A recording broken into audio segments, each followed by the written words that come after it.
শিক্ষা সমাজ বা শিক্ষা জগৎ সবসময় মনে রাখবে ওনার এই মহৎ অবদানের জন্য। তো সেই পরিবার থেকে যিনি এই কলেজের আগে অধ্যক্ষা ছিলেন, আমাদের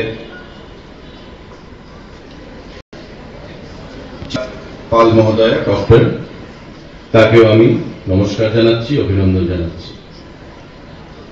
এখানে আছেন মঞ্চে রয়েছি, প্রতিনিয়ত আমাদের কাছে ফোন আসে, হোয়াটসঅ্যাপে মেসেজ আসে, দাদা আমার মা হাসপাতালে ভর্তি রয়েছেন, কেউ বলছে স্যার আমার আত্মীয়, আমার স্ত্রী, আমার ছেলে, আমার মেয়ে একটা অপারেশন হবে, ব্লাডের জন্য অপারেশন করা যাচ্ছে না, একটু সাহায্য করে দিন। হয়তো তার কাছে অর্থ রয়েছে, টাকা রয়েছে, পয়সা রয়েছে, ধন দৌলতের অভাব নেই, কিন্তু রক্তটা পাচ্ছে না। ওই রক্তটার জন্য হয়তো তার অপারেশনটা হচ্ছে না। আমরা যখন তদবির করে সেই জিনিসটাকে তাদেরকে আমরা যোগান দিতে পারি, সাহায্য করতে পারি, আমাদের মনে হয় যে একটা ভালো কিছু আমরা উপকার করেছি, একটা স্যাটিসফ্যাকশন, সেন্স অফ স্যাটিসফ্যাকশন আমাদের মধ্যে আসে।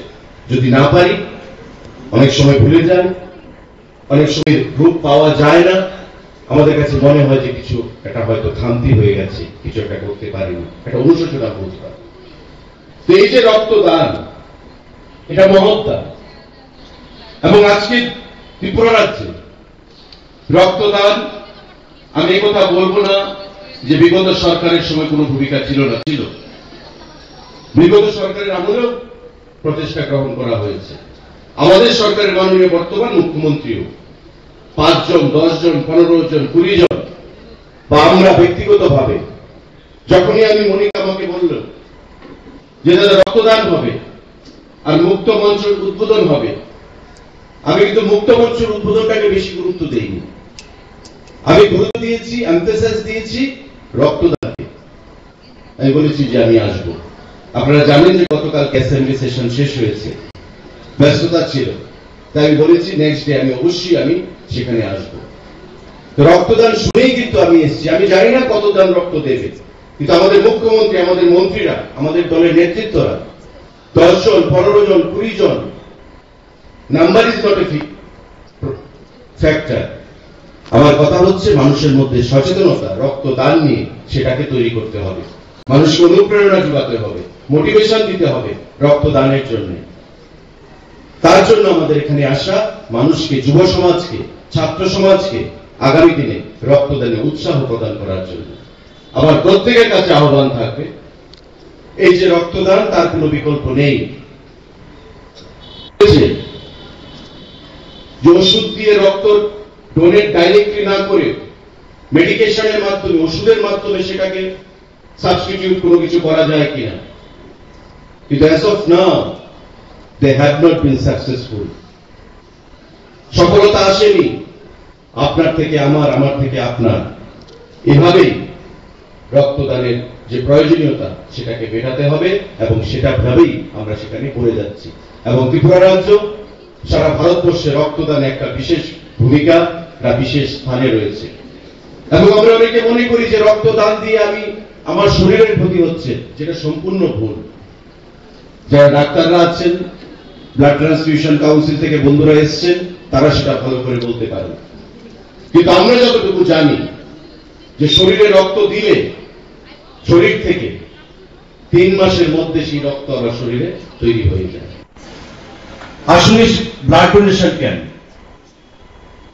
এটা একটা মহৎ কাজ, যেটা আমাদের এই রাম ঠাকুর কলেজ আয়োজিত করেছে। কারণ আমরা যারা স্টুডেন্ট লাইফে আছি, বিশেষ করে ছাত্র ছাত্রীরা, তাদের অনেকের হয়তো ধারণা নেই, বা অনেকের হয়তো একটা ভয়, ভীতি, যে আমি কেন রক্তদান করব, রক্ত ডোনেট করব। It is very encouraging to see and inspiring to see voluntarily to donate blood. That is a big thing, and I congratulate them for their benevolent effort. কারণ মহিলারা সদিচ্ছায় রক্ত দান করছে, কলেজ স্টুডেন্টরা, প্রফেসর একজন দেখছিলাম, সেটা দিক নির্ণয় করে, নির্দেশ করে যে সামাজিকতা সম্পর্কে, সমাজের প্রতি দায়বদ্ধতা সম্পর্কে তারা কতটা ওয়াকিবহল, এবং সেটা আমাদের করতে হবে।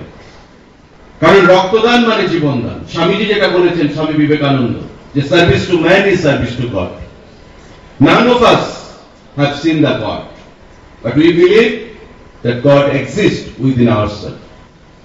ভগবানকে আমরা কেউ দেখিনি, কিন্তু আমরা বিশ্বাস করি স্বামীজির মতে যে আমাদের মধ্যেই ভগবান বিরাজ করছে।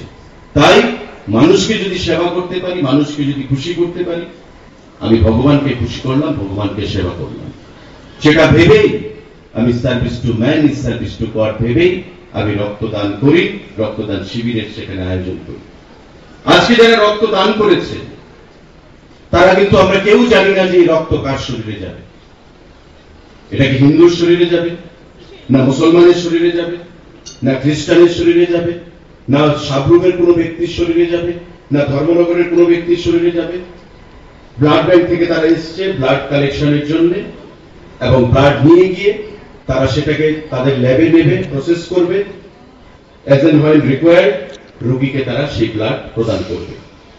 একটা মানুষের জীবন তারা বাঁচাবে। এবং আমরা যারা রাজনৈতিক জীবনে হ্যালো এক্সকিউজ মি